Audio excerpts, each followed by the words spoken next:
Pregnancy and addiction. Being pregnant and addicted is a really lonely spot to be. You know that you shouldn't be using. You know that it's bad for you and for your child. But the disease of addiction is so powerful. The only way I can explain it to you guys is that a lot of times when I would use substances when I was pregnant, I would disassociate from myself.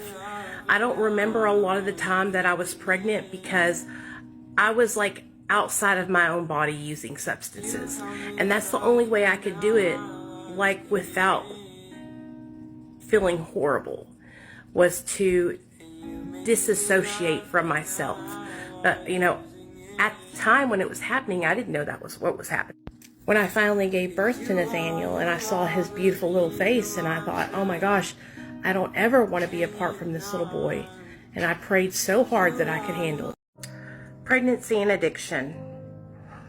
Actually, that's the first thing that comes to your mind when you find out that you're pregnant while you are actively using drugs. You see, actively using drugs, you're not planning pregnancies. You're not going out and getting IVF and doing all the things that a healthy woman would do to try and conceive a pregnancy.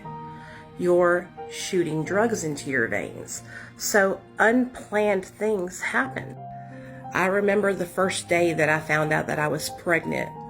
A week before that, my husband's dad had approached me in the kitchen and said, "You're pregnant." And I said, "No, I'm not." And he said, "Yes, you are."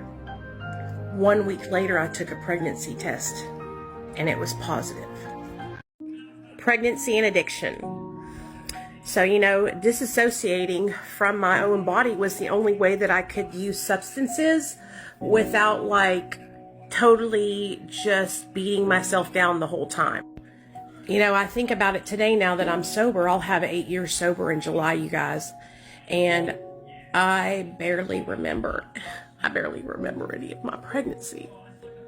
What I do remember is this moment right here when my son came out and I got to see his little face.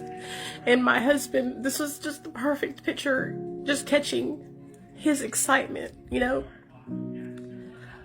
I wish every single day that I could go back and change it, and I'll never be able to live down the guilt and shame that I feel and the worry that I experience every day for my son's future and his health.